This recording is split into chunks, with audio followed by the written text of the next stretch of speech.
Hello. Happy Monday, everybody. Good evening. We got Claudia. Claudia's here. Hi, Claudia. How's everyone doing? I'm doing pretty good. I've been loading photos all day. Oh, kind of. Oh, for To make listing. Well, no, not for listing. The photos I took for day 2 of my Colorado Springs trip. So, haul videos. Yeah. Haul shots. Yes, kind of like more just video shots at the. Yeah, because I just watched our first video today. Hey, Jan. Hi, Jan.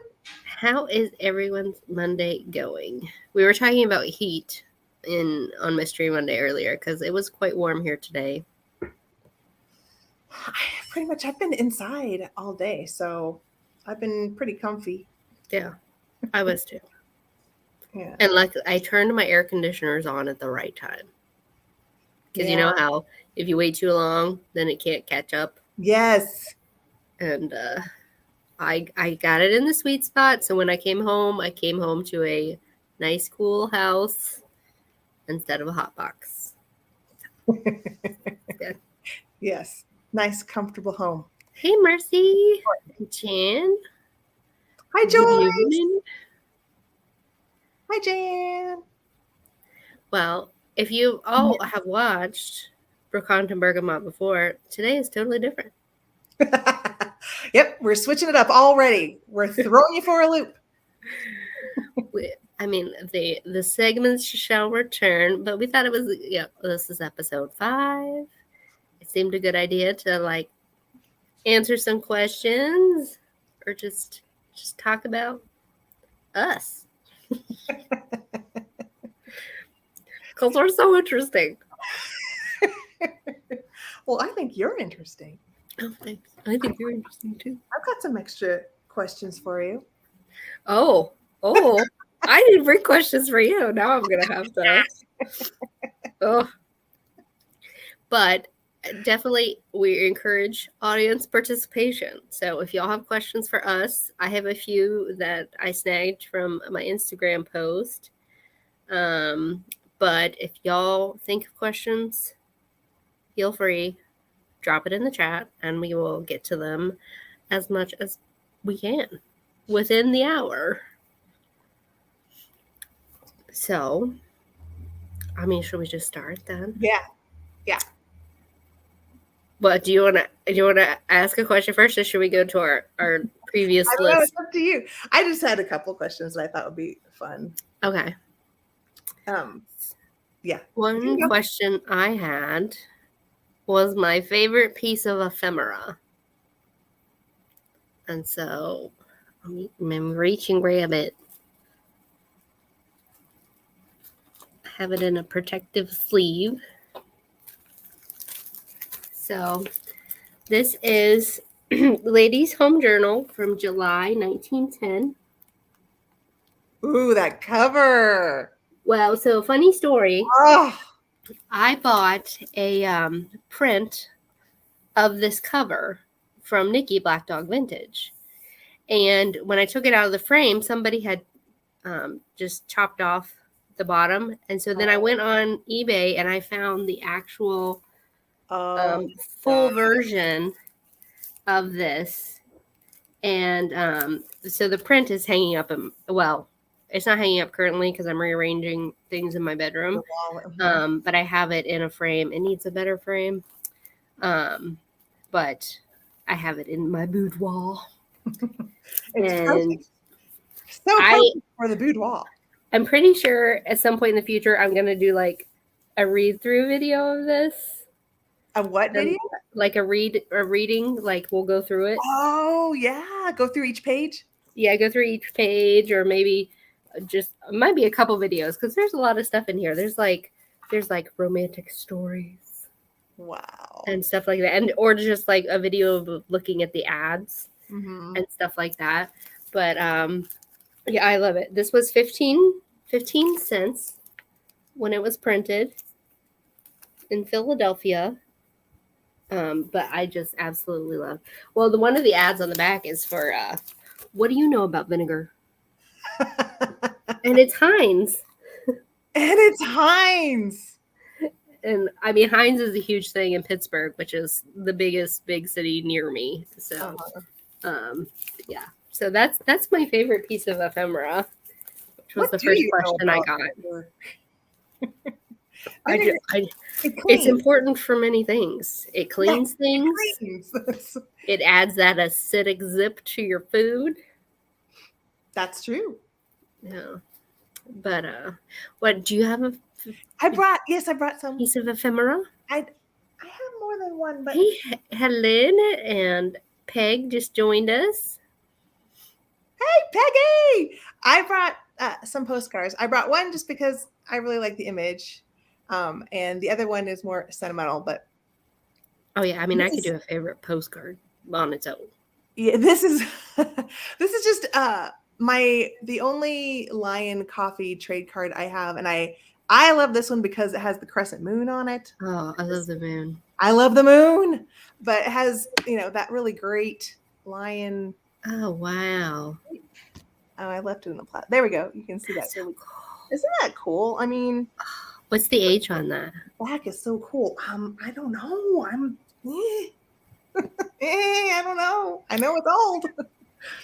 And then look at now. This is a common postcard, but this is a postcard that my grandfather sent my grandmother in 1944 when he was a soldier in the war, and because that's cool. My family was in California, but they lived in Northern California. So this was when he went to Los Angeles. I don't know if it was a break or what it was, but he wrote it to her from Los Angeles. And so I love this. I think what branch of the service was he in? Just the Army, World War II. Yeah. Well, we do have a question from the audience. We can take that one next. Ooh, question. How did we both get started with vintage and antiques? Well, for me, I would say as a child, I grew up in LA, right near the airport, in a little town called Westchester. And Westchester had, right next to the department store, the main department store, which for me was the Broadway, which is basically like a Macy's. But it was the best. But right next door was a place called the Westchester Fair. And they used to have a food court. So my mom would take us to the department store and we'd go to the food court. And little Heather, it was like a 2-level. I looked down and was wondering what was going on at the second bottom level. And it was an antique mall. And once I discovered it as a child, I wanted to go every time. I wanted to go down there and explore. So I've always had an affinity for the mystery, the wonder of an antique store forever. Now, other than that, I would say I don't think I really got into like selling and buying vintage until way later, in my adult years when you start accumulating and looking for interesting things. Also, when you're into art, you end up going estate sailing. And when it was estate sailing, I was collecting some art, and then I realized how I get this awesome furniture, and then I started picking up furniture, and then things just snowballed. And I think I started my Etsy shop around 2015, around there. For me, well, my family has always been into handcrafts. Like my grandfather was an amazing woodworker, and my grandmother on my father's side was a quilter. So I was born with an appreciation for well-made things that took time. And I just didn't see that when growing up in, our modern consumer culture. But my first antique buy was, first of all, at that point in time, I don't think it was even vintage, but to me, it was my first antique. And it was, my family would go regularly to Amish country in Ohio. Oh. And while my family loved like the Amish made goods and the country kitsch or whatever, there was this big barn antique mall. And I would just go in there and I'd be like, you all go do whatever you want. I'm just walking around in here and looking at everything. And it was there that I bought my first two Avon Cape Cod goblets. And I was also a vampire nut. Like, I read and loved everything vampire because when I was a kid, I was in the hospital. Somebody gave me Dracula to help me kill time. Wow. And I was a huge reader. I mean, I would read anything. Yeah. But You read all the good stuff. some people are like, oh, it's a classic. Here you go. Yeah. But as a kid with health issues, Dracula just really, made an impression upon me. And so I loved anything Gothic looking and most, dark wood, rich colors. And so I wasn't finding that, in the 90s. So I had to go older. And that's when I found my Cape Cod goblets, which are still my vampire goblets. Oh. And I still have a lot of them. Like, I kept buying them. What happens? Yeah. And then from there, whenever I would need to buy something, I would try and find it pre-loved or used because I knew it was going to be made better because things were just made better back then. So, and then my mom's like, she's like, you have expensive taste. I was like, no, it's more expensive. I'm like having this conversation like before college, right? And I was like, if I pay twice as much for an antique table, that table won't go out of style and it will last. It's lasted 100 years already. I mean, exactly. It was just as long. Yes. I would say in my 30s, I still had no real understanding of the importance of, reusing and, the quality of buying things secondhand. I would say it's only been, in the past 10 years where it's really, I think everybody, it's becoming more in all of our recycling and repurposing awareness. is a huge thing for me, like our environmental impact. And I mean, the stuff's already there and nobody's going to have the same thing as you because it's so cool and random and old and yeah. So yeah, that's anything from something as small as a whisk that you need for your eggs. If you go get an antique one with a wooden handle, that thing is going to last so much longer than anything you buy at Target. And by using your spending dollar buying things at antique stores, stays in the community. Yeah, it stays in the community, but also you are not feeding the turnaround that's happening in all of the imports that Target, Walmart, Home Goods all need to do as they're getting stuff made in China. You're taking those dollars away, and then they'll say, oh, well, we don't need to keep ordering as many if the demand keeps getting smaller and smaller, then they won't keep making all this stuff we really don't need because everything we need is already here. It's already here on the planet. We don't need to go buy things where they're making new stuff. And I love the story of old things too. Like, I love thinking about who might have owned it, where it came from. Before I could travel as a kid, for me, it was my passport to new locations, like especially things from other cultures. Like, I would love like a sugar skulls, like Buddhas, anything. I would get it and then I would learn all about it, like Tibetan prayer flags. I love Tibetan prayer flags so much. And like things like that. It would immediately export me elsewhere. So yeah, definitely. I definitely think that's the fire behind, what makes us want to, collect. It's the mystery and then learning about the item you found. So, definitely. But I do think it's also great that, I'm not feeding the fast fashion, the fast home fashion, any of that market. Yep. All right. I don't see any more questions in the chat. Oh, Home Goods. So one other question I got on Instagram was your favorite movie. So this could take the rest of the time.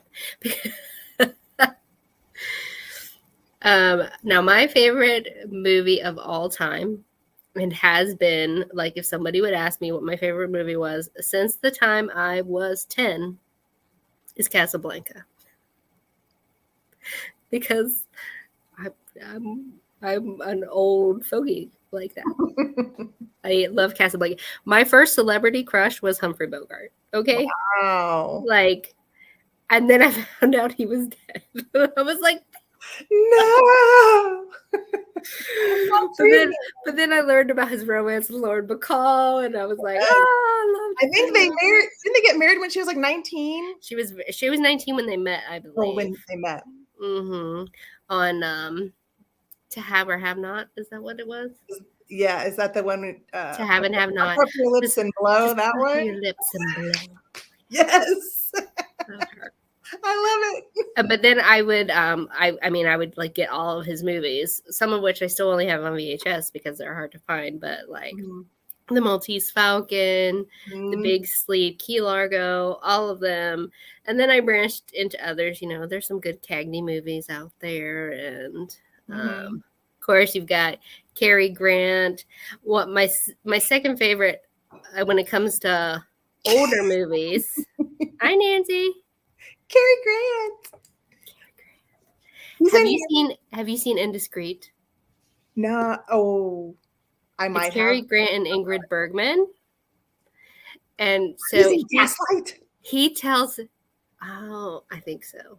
So he tells Ingrid Bergman that he's married because she doesn't want to really get in a relationship with like strings.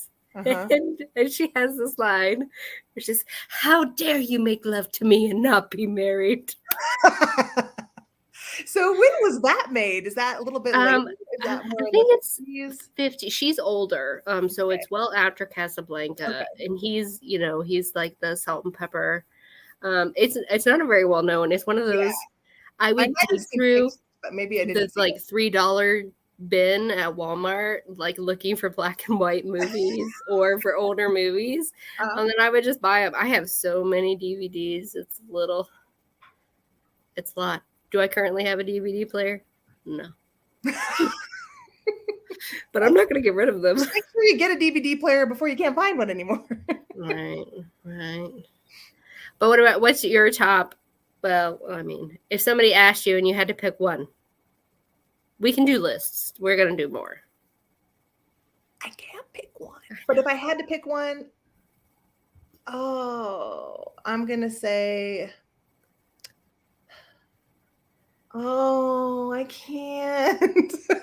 Don't make me do it. Okay, just say one and then I'll say another one. Okay, Bringing Up Baby. Okay. That's Katharine Hepburn. Mm-hmm. Oh, Katharine Hepburn, African Queen. Mr. Allnut. African Queen. Of course, Bogey, of course. Okay, now it's your turn. You say one. Okay. So, complete opposite end of the spectrum. Star Wars. I love all Star Wars movies. Anything Star Wars. I don't care. But my favorite Star Wars movie is Return of the Jedi, which is episode 6. And that's because 1 year for Christmas, me and my 2 sisters were exposed to Star Wars by my dad's family friends. And then that year for Christmas, Santa Claus always brought us a movie. And so we were each given a Star Wars movie. And since I'm the youngest, Return of the Jedi was my movie. Mm-hmm. And so that's why it was my favorite. Even though it's the one that everybody hates on. I don't care. I love Ewoks. I don't know the ones they hate on or they don't. But I did hear that Disney was going to edit out some of the scenes with Leia's costume. The slave costume? Yes. Mm-hmm. I heard that. Yeah, they'd get burned down. Yeah. She takes that train and she strangles Jabba, so. Yeah, exactly. You can kick butt even in a metal bikini. You know, that could be on a bumper sticker, Angela. Merch idea.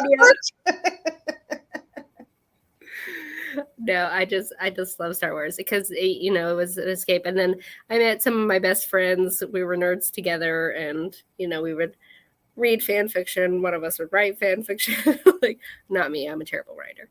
And we read all the Young Jedi books. Like, I mean, I used to be able to like tell you what kind of alien everyone was, and I still can to a point, but not as What kind of alien would I be?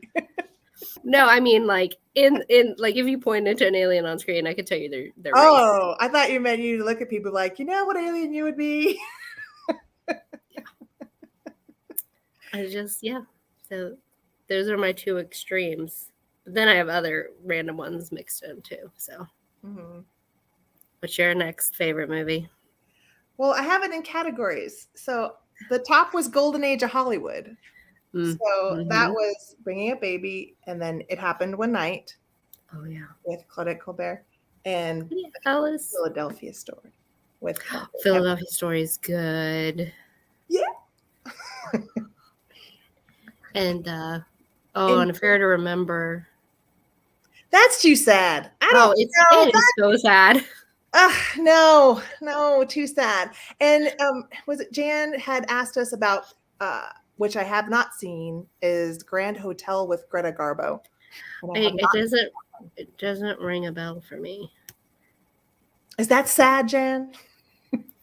I don't like sad. See, basically, if it wasn't connected to Humphrey Bogart, I probably didn't watch it because I was obsessed.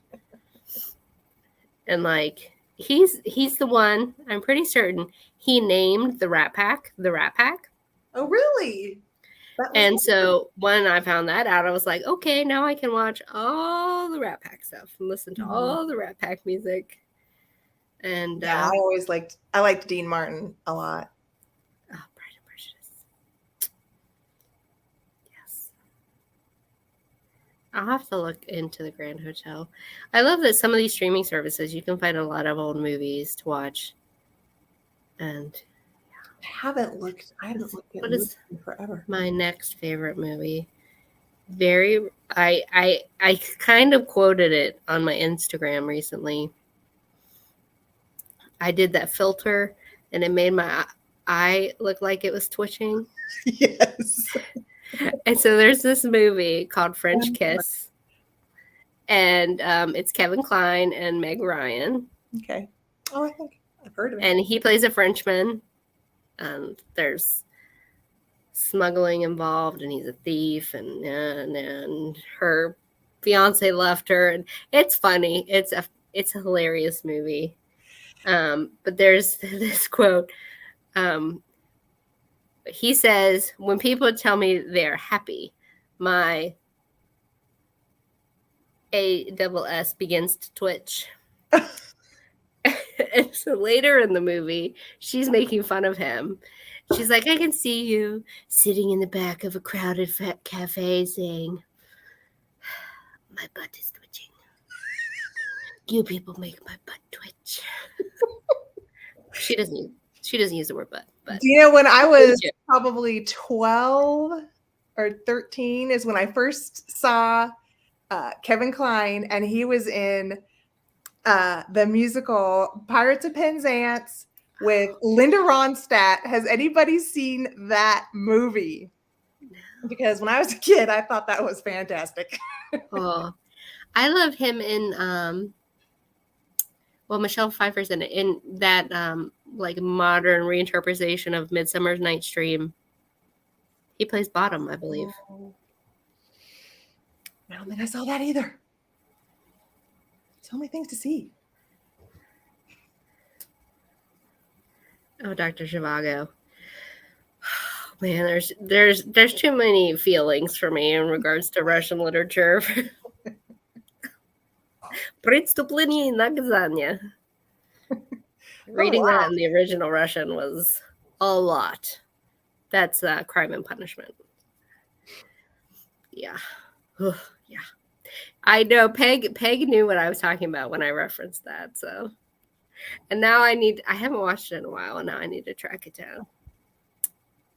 Working Girl. That's Working Harrison Ford, Girl. right? What?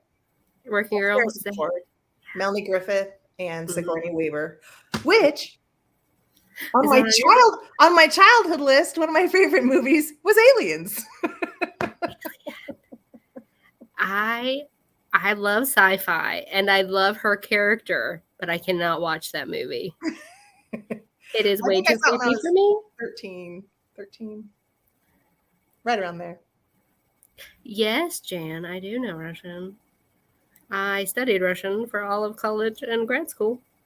I'm very rusty, so don't ask me to say too much. If I have a shot of vodka, it comes out easier. Just because. Go Makes get the that tongue. vodka. I've got gin. It works too to a point.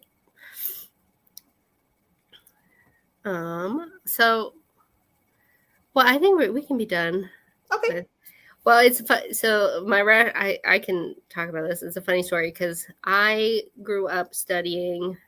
We were taught French in elementary school, just very basically by high school students, and I loved it. I was like, oh, I want to do that. So I studied French all through high school, and then I was going to college, and I was like, you know what? I want to learn the hardest language possible. So I tried to sign up for Japanese because coming from English, the Asiatic languages are the hardest things to learn Definitely. because of tonality and all of that. And it was full. So instead, I registered for Italian, German, and Russian Wow. all together. So I went to the first day of all the classes, and Italian I loved. Russian, I didn't know enough not to love it. And German, I did not like it all. So I took one day of German and dropped it. I was like, 2 new languages is enough. It's enough. Luckily for me, Italian's close enough, being a Romance language, to both,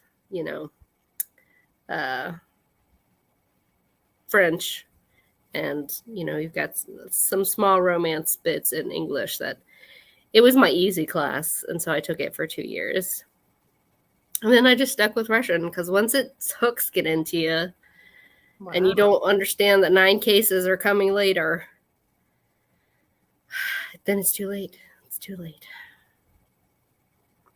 The only German I remember is Wie heißt du? Ich heiße Angela.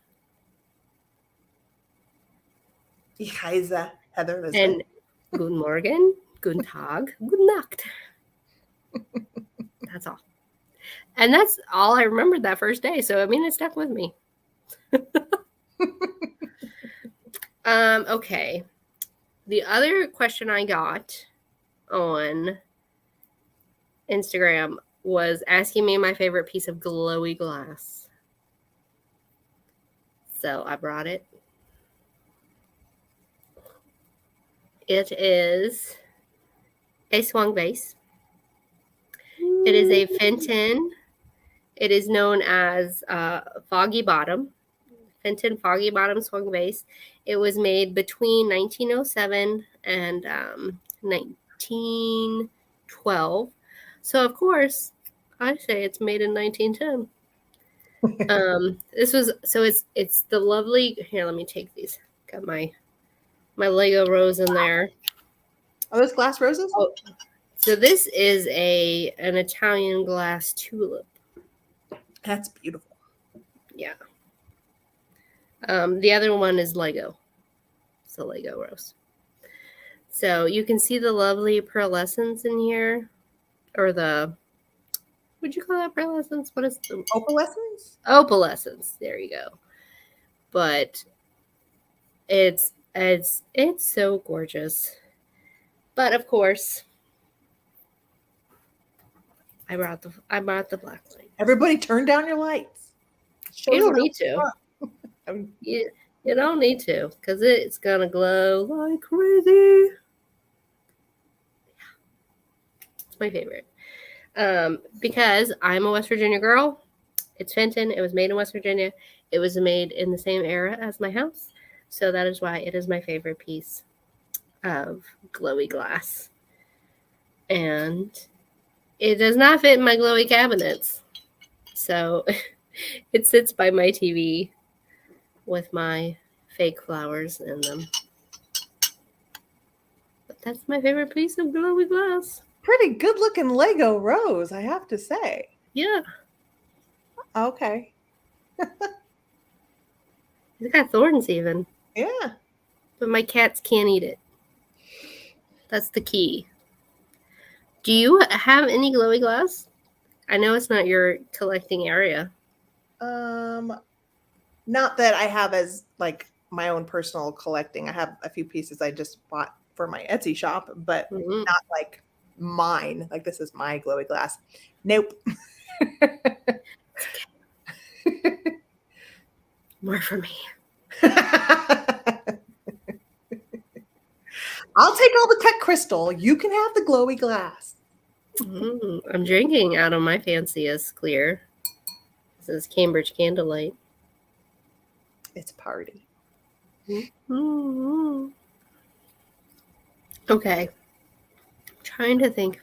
Do y'all have any other questions for us? I have a question for you, Angela. Okay. The sun has kind of gone down. I need to turn on more lights in here, but okay. If someone gave you $1 million to put an addition on your house, but it couldn't be like an extra bedroom, because I know most of us, like for me, of course I'd put an extra bedroom. No, I know exactly what I would do. This is the value of your house, right? But you can't have a bedroom. It has to be something different. What would it be? Well, I would do two things because that's enough money for me to do both of these things. Okay. Upstairs, there's this hidden compartment situation off of my craft room, and I would turn that into a hidden, like I would make the hidden bookcase that goes, oh yeah, a hidden like bathroom oasis with a clawfoot tub, and just okay, like completely tiled in like awesome like Spanish or Middle Eastern tile. That's what I would do. Number one.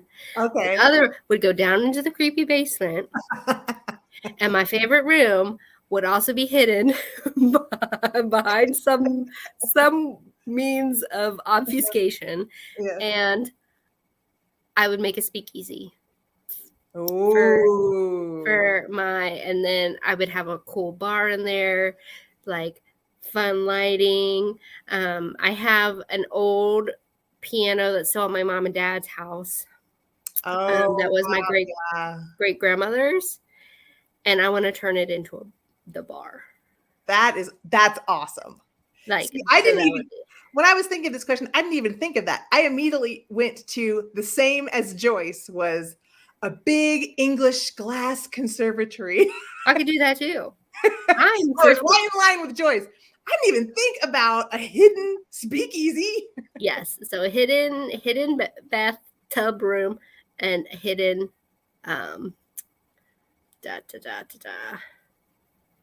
Oh, my chin. Oh no, Peg. And what happened?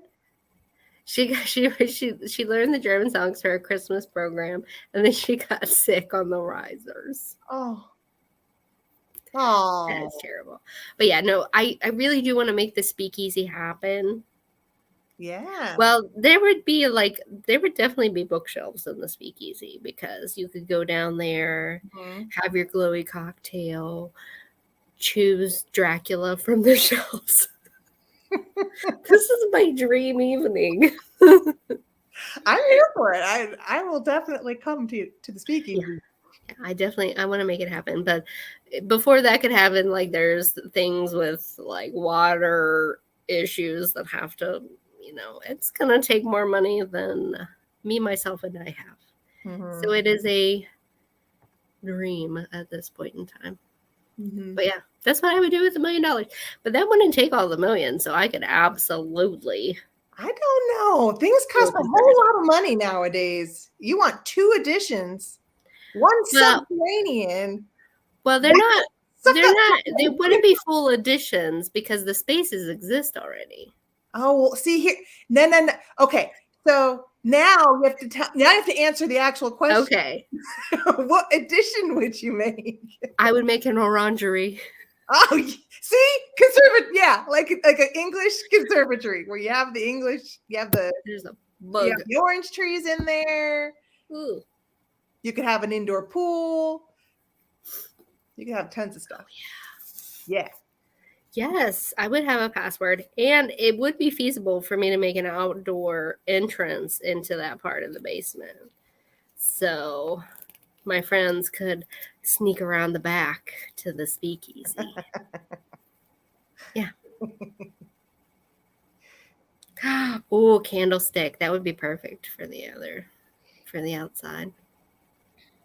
I think the candlestick would work better for the bathroom. But yeah. Yeah, an orangery. Though I probably wouldn't do a full pool. I would do a hot tub. Oh, no. No hot tub. Unless it would have to be my one personal hot tub that no one else went inside. Well, yeah, nobody else comes to my house. I don't like hot tubs. To me, they're just like, it's like a big bowl for people's soup. It's just. It is people soup. It is. It is. It's like well, maybe I do a plunge pool and a sauna. I don't know. I like the warmth. Yeah. My back. Sometimes my back likes the warmth. I would just like my own humongous bathtub. Oh yeah. A bathtub I could fit in. That's what I would love to have. Yeah. So you want to be scrunched. Yeah, I don't have a bathtub I can fit in, and so I don't get baths. Oh, Marlene Dietrich. Bathtub. Oh yeah. I would have. Well, I would want to find like a phonograph to have down in my speakeasy, and then play some 1920s. Which makes me think of Christine McConnell when she refurbished and painted her phonograph. Was that not beautiful? Let's just go back and I'll keep referencing her as we. I love Christine McConnell. No, absolutely okay. Well, it's funny because today, Nikki and them were talking about how like they use like beef tallow in pomades for the hair powders, and Abby Cox made those, and like in her book like 18th Century Beauty, like she'll tell you how to make those funky pomades. You want period appropriate hair. I don't need a period appropriate hair. Yeah. Okay. Let me think of a question for you. Okay, you think I'm gonna try to turn on some lights in the house. Okay. Be back. All right, y'all in the chat, help me think of a question for Heather.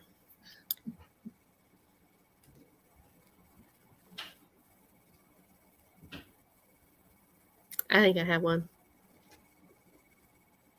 That didn't really help all that much, but I tried. What time period would you like to visit? I'm not going to say live in because none of us wants to live in the past. I like modern medicine. What time period would you want to visit? Just go to visit? And maybe stash some stuff in your purse to bring home. Yeah. Probably the 40s, because you still have a lot of technology and ways of transportation and communication, and at least have phones and things. But I could meet my grandfather because he died when I was a baby. Like there's like just a lot of I think the 40s is like a good sweet spot because there's a lot of fun, nostalgic, things you could go do, but like after the war, like just after, maybe 46, 47.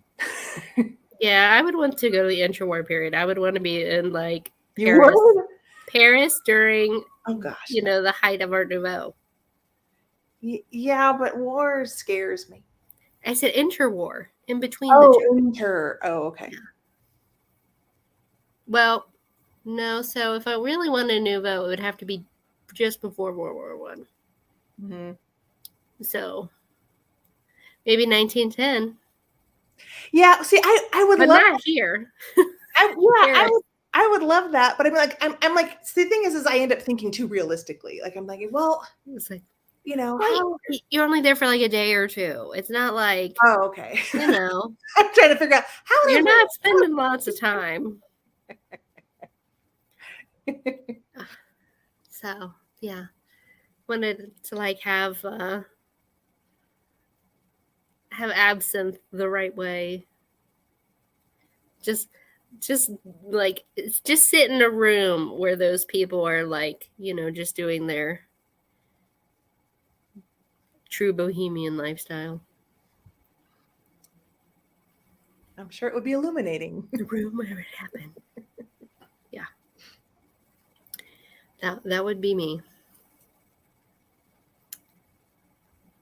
Well, but outside of a time to visit, what is your favorite historical epoch? Belle Epoch. Epoque.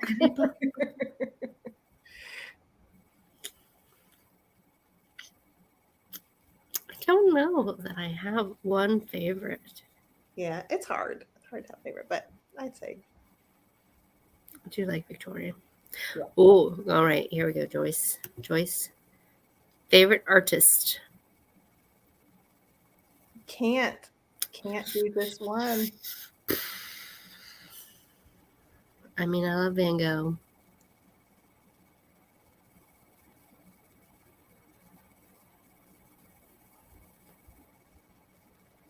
I like all of the impressionists. Mm-hmm.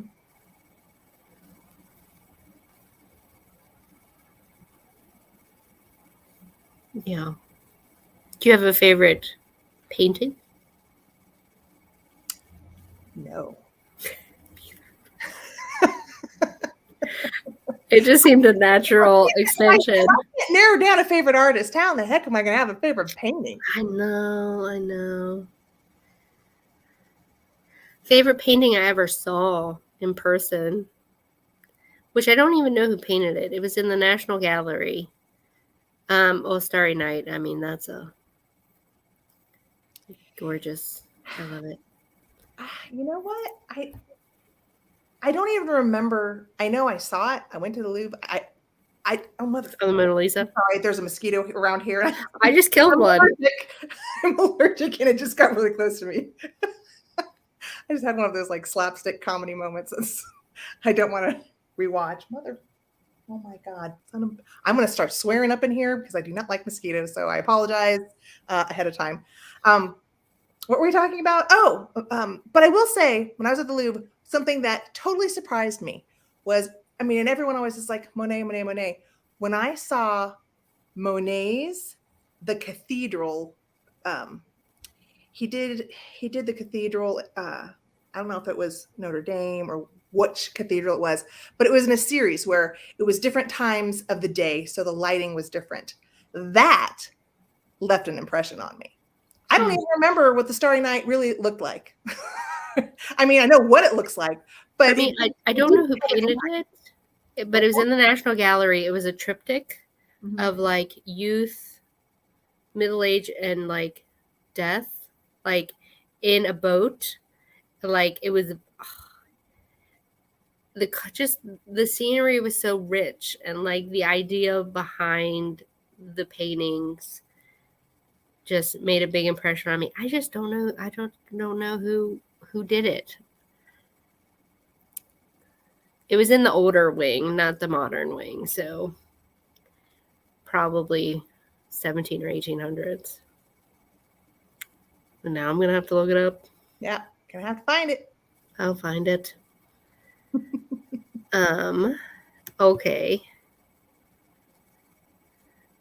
I did see Van Gogh's irises in California. They were lovely.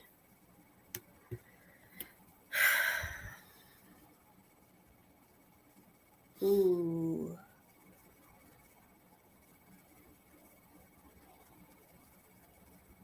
Man, I don't know.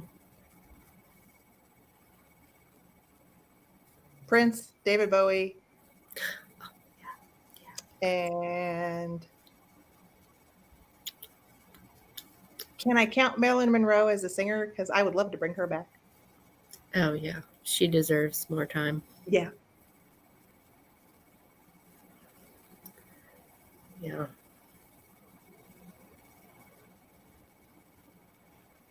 What about actor? An I actor? too. Humphrey Bogart, obviously, Yeah. and Alan Rickman. Oh. Oh my god. And Heath Ledger. A perfect vote. I can't beat that. Mm-hmm. I mean, yeah, I don't any good any of the good old ones. Maybe Gene Kelly. Oh yeah, so many awesome dance movies. Yeah. Humphrey Bogart had, a very nice long life. But for me, Alan Rickman, it was just so heartbreaking. Because he was my second celebrity crush. I did say Heath Ledger, absolutely. Because he was the only age appropriate crush I ever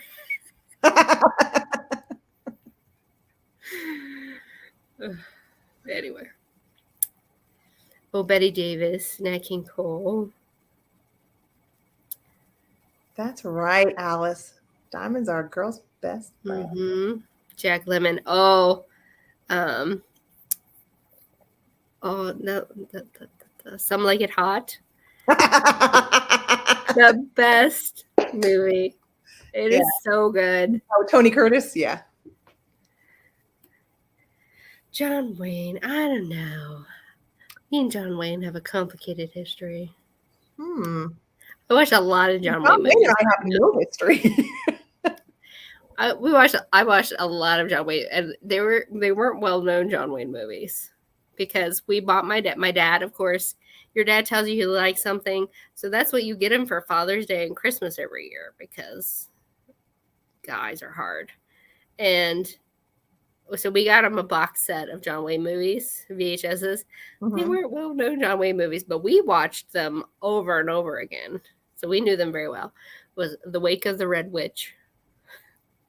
The Fighting Kentuckian. Hilarious. You might as well be speaking Russian to me. I know. There's like in old California.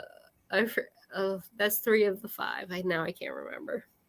But those are the ones we watched a lot. Yeah, Judy Garland.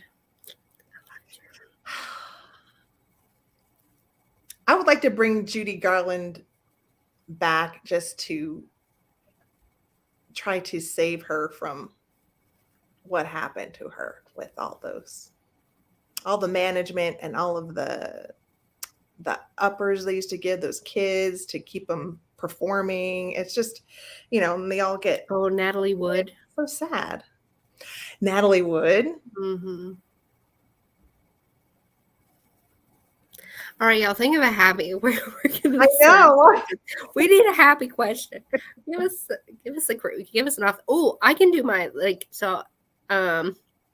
Jimmy Stewart.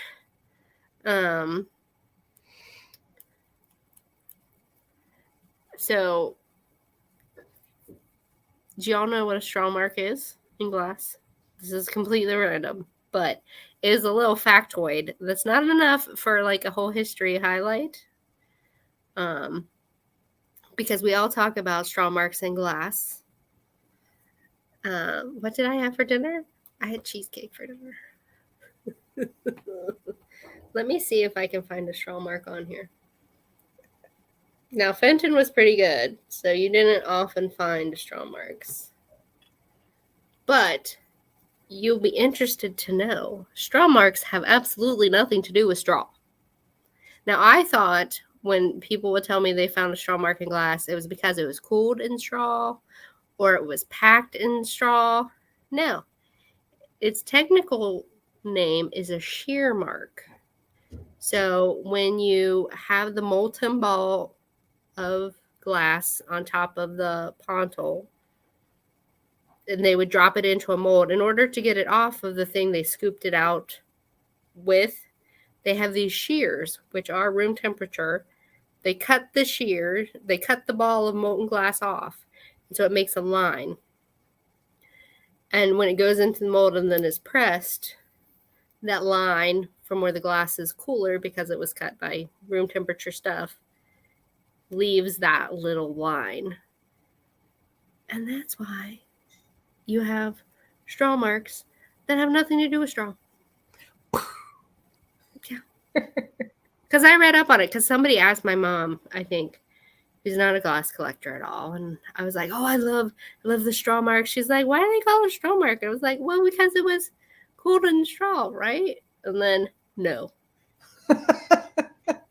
No, nothing to do with straw whatsoever. There you have it. But really good glass people, make sure that, that line or whatever would end up on a seam or something so that you wouldn't necessarily see them.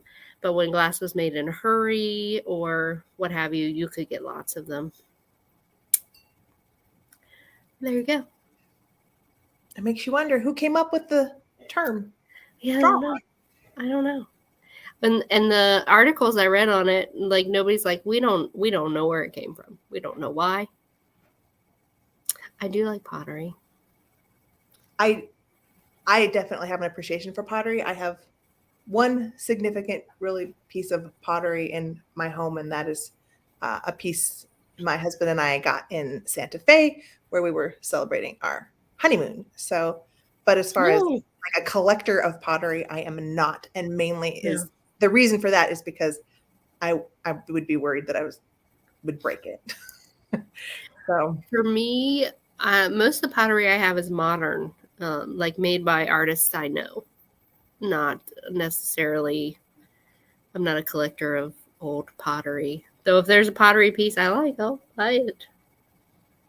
Yeah.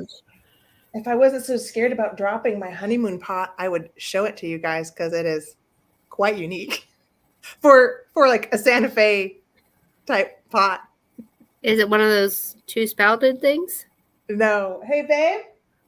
Are you still ready to go back outside? I'm trying to think if I have. Outside. I'm just afraid to go upstairs with it, but I'll go get it. Hold on. I do like handwork.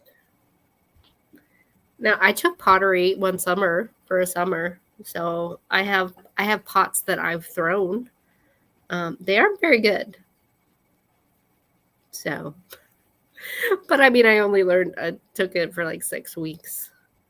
So, you can't hold that against me.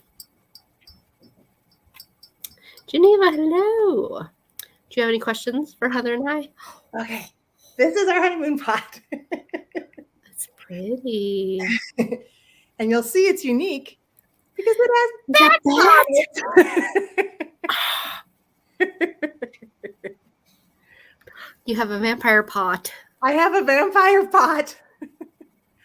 Who's the potter? Now I have to see if I can find one. Are those Venus flytraps on there too? They're I think they are. At first I thought they were thistles, but now I think that's like more like a thistle. So there's a thistle there. Flytrap, yeah, it's like right there. Okay, yeah, you have to tell me who made that because his name is Adrian Corona Trio, and this is number 3 of his. This is the 3rd bat pot he has made. It's cool, right? I mean, the reason. What was his last name? Trio. Trillo. Trillo. Yes. Now I'm gonna have to find a bat pot.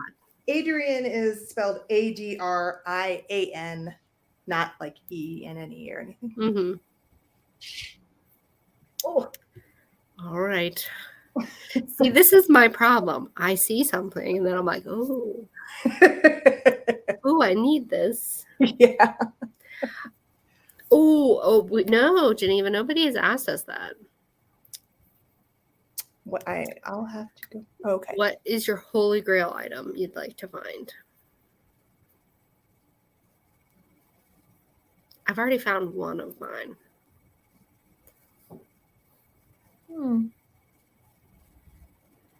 I don't really have one, I guess. I mean, if I had one, I probably would have come up with it by now. No. I mean, some piece of art worth millions of dollars. At first, I was going to say, yeah, like a really beautiful oil painting, but it's not like there's one that I like covet and desire and want to find. Yeah, if so one of the things, so I used to buy when I was in high school this thing called Flea Market Style magazine. Oh yeah. Uh-huh. Yeah, loved it. And one summer they had a spread of like there was this big back porch and it had this brightly colored little cart. And I just saw it and they had like summer drinks on it and they were using it as like a little service cart. And it's a Oaxacan ox cart. Uh-huh. No, it was not Oaxaca. Where's it from? Oaxaca's the black pottery. No, yeah, no. So it's called a carreta. And they are, now I have to get up and look at it. Because I forget. Joyce, when I was maybe a while back, Okay. I want a witch cauldron with claw and ball feet. That would be. It's from Costa Rica. Cool thing. It's called a Costa Rican carreta. It's a Costa Rican ox cart. And so they had it in this spread. And I was like, oh, I will never find that. I will never find anything like that. And then about when was this? Like 6 years ago. I was killing time after a craft show and meeting my family for dinner. And I went into this little shop called the Retrotique, which had antiques and retro vintage stuff. I was just walking around. I came to a corner, turned around, and there was a carreta in the middle of Morgantown, West Virginia, quite far from Costa Rica. And I had to buy it. And I think I paid $120, which for me was a lot at that point in time. But I was like, I will never ever in my life find one of these again. And now I'm going to see if I can bring up a picture for you because it's hard to explain what it looks like. So if y'all Google like a carreta, it will show up. Trying to be patient, but now I'm wanting to go look. Yeah. Okay. So I can tell you exactly when I got it. It was in 2015. June 15th, 2015. And I couldn't. Let me see if I can make Thanks, Leanne. All right. I can share this. Here we go.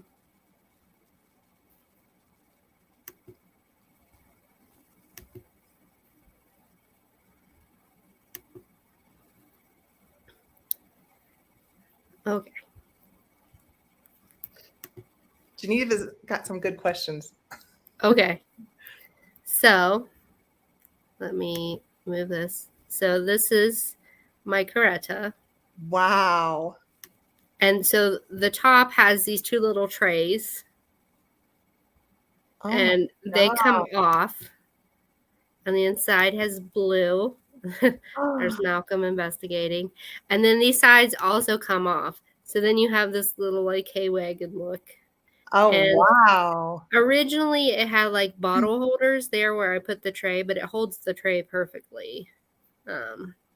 So right now it's in my living room and it holds my like little throw blankets for when it gets too cold.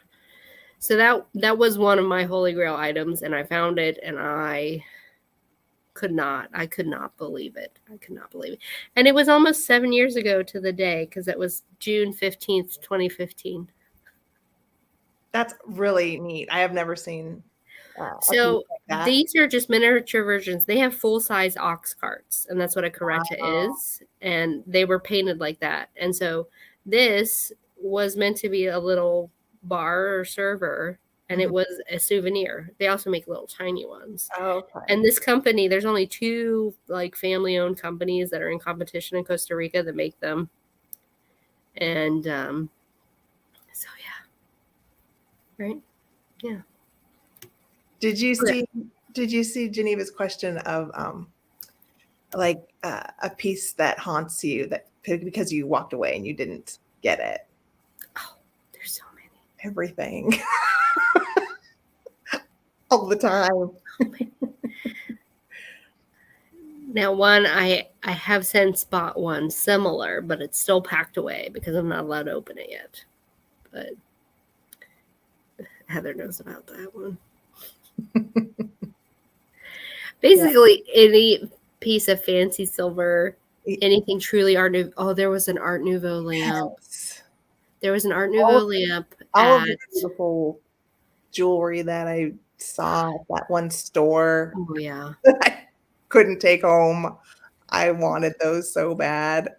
My ex and I would routinely go to this one antique mall in Frederick, Maryland, and it was like a double lily Art Nouveau lamp that had a slide glass shade in like lovely turquoise and purple colors. And he was over $300, and I just could not do If that. something is really good at $300, I usually end up. Well, yeah, so a Holy Grail item would be an Art Nouveau lamp, an actual one, an actual Art Nouveau, preferably one with a fancy lady on it. That would be the main thing I would absolutely probably drop too much money on. Yeah. Yeah. Did you see my video where I went to the antique jewelry store, Angela? Mm-hmm. Those cameos. Yes, the museum cameo was like $3,000. That one, I want that one, but I walked away. All right. Did I miss any other questions? Whoa, Joyce wants a witch's cauldron. I do too. Yeah. People want some Roseville. What do you use as it is? Okay, I don't understand this question. What do you use it as? Oh, your cart? Oh, yeah. My cart holds my throw blankets for when it's cold. So I have way too many blankets. So it holds. It's perfect for holding blankets. Yeah. Until this summer, I'm going to have a summer party. And then I'm going to roll it out onto my carport, and I'm going to use it just like that spread from. And you're going to put it on Instagram so we can see. Yes, I am. It's going to look great in front of my red house. Like right now. Yeah. I just have to find people to invite. Yes, I would say my taste keeps getting more and more expensive. Oh man, it's difficult. Yeah, it's difficult. I try to manage my expectations, but Joyce, yes, you can come. Joyce isn't too far for me. Now we all need to pile in the car and do a road trip over to the East Coast. I don't know. I'm working on a plan to give myself incentive for things, and that would be the culmination. Would be a big party. That's really Mexican good. silver and turquoise rooster brooch.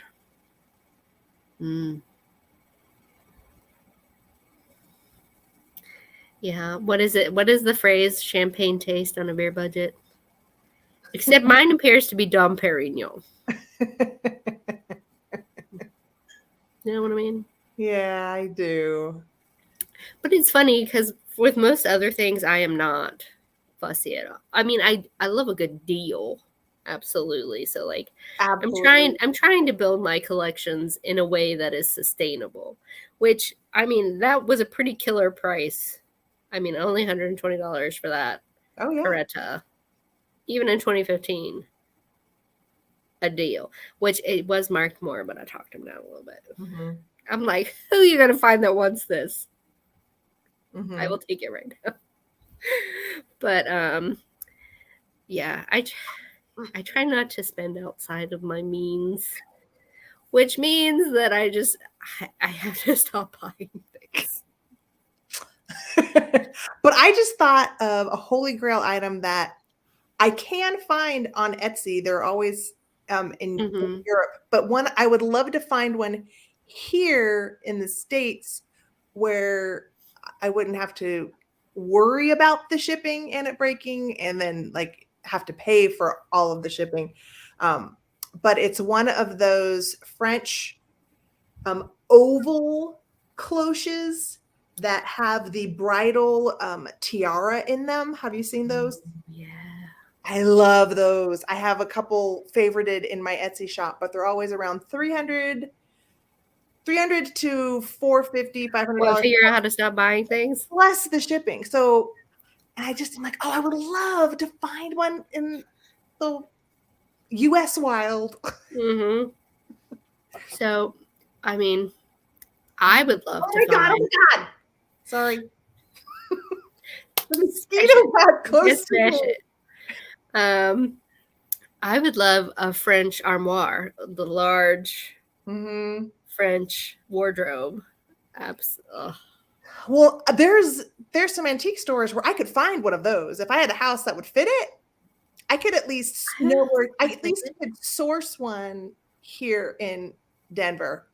But I have never seen one of those. Oh, there was a awesome, like, at least I'd say mid 1700s French sideboard, you know, with the like the upper part, then the carved things, and then the bottom part. They had it at our local antique store for just over $1,000.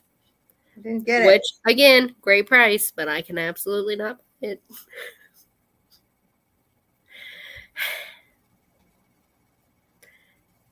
I keep watching auction sites, but we are over an hour. Oh, we are? We are. Oh. Sorry, Jen. Thanks for hanging out. We can start winding it down unless y'all have other questions for us. I've answered all the ones that I got on Instagram. But you can always ask us questions, like either before or during our chats. We're absolutely okay with that. And you know what else I wanted to do while you guys are all here, anyone still listening, is if you ever want to like take a photo of your favorite collection or one of your collections and then send it to our email, and then we can include it in our slides for the celebrating collections. We can celebrate your collections. Yeah, we want to celebrate you guys' collections too. So yeah. So y'all know how I feel about uranium glass. And now that you've seen my foggy bottom swung vase, I want to show you the preliminary sketch for my upcoming merch. You guys. So this is the reveal. This is the reveal. Y'all know I'm a nerd. So here we have a little dragon. And he is like hoard, you say? Because people say I'm a hoarder of uranium glass, and I might be. But he's on top of a mountain of uranium glass, and he's holding my swung vase. See? Look it. So, to start with, he will be available on a little tiny sticker. Gorgeous. So cute. But then once I get the collar version, he will be on other merchandise. Because I was in a chat, I think with Book Bewitched, and somebody's like hoard. I was like, I'm only gonna call it a hoard if I get to be a dragon. And then that's but I'm not allowed to get tattoos, or I would. It would make an awesome tattoo. um, but so that just spun around in my head. And then I have an artist friend, and I reached out to her, Alicia Pixel Sunshine. She's awesome. And I'm on blood thinners, and I can't. Like, no tattoo artist will give me a tattoo because of blood thinners. But, it's fine. I can get a temporary tattoo. But so I explained the idea, and then I was like, can you draw this? And so she gave me a couple options, but his face, his little face, be like, hoard. Hoard? These are my necessary items. These are essential. I use them all the time. But I'm very excited for those. And if I do get a tattoo, until it gets colorized and I see what you do with it. Yes. I'm thinking tote bags. Yes, and pins. At least that's the initial thought. So, but that's all I have for this evening. And I know we've gone a little long. I was afraid we wouldn't have enough to say. So, we did all right we did great. Anything. So yeah. Thanks so much, everybody, for coming and asking questions. And again, if you have other questions in the future, and we want to see your collections, we'll share your stuff out. Oh yeah, it does need to glow. Oh, Peggy. Yes. I'll work on it. Yes. No one else has a glow-in-the-dark sticker. Right, Geneva? You have to be the first, Angela. Okay. I mean, I have glow-in-the-dark paint. Just paint them. Oh, okay. I didn't know it was that easy. Well. But, all right. Well, I mean, we can just keep talking. But thanks so much, everybody, for coming. Next Monday, we will be on Heather Elizabeth's channel. It will be the more traditional Brocante and Bergamot. Yes. But again, you can always ask us questions, and we can go on our tangents. Yes. We love tangents. He's getting away from me. See, my dad has also started to collect uranium glass now, which is great because I like having other people to geek out with over it. So yeah, someone to say, "Look what I found."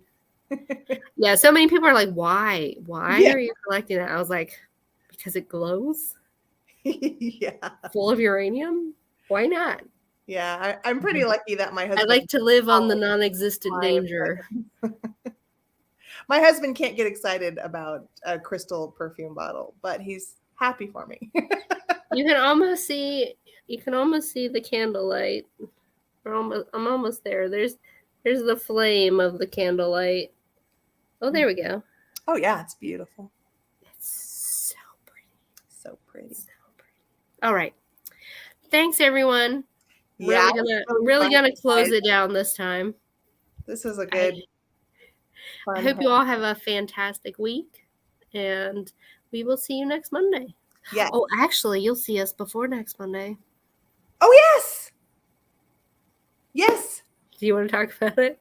Well, it's your show. I want you to talk about it. I'm just gonna hitch along for the ride. Heather Elizabeth is gonna be my guest on our first Sunday matinee at 4 on Sunday on my channel. So you can see us next Sunday and next Monday. Yeah, I'm gonna be a guest on our sale. Newly named weekly sale because Miss Peggy, she's got a concert to go to. She has fun stuff to do. Yeah. All right.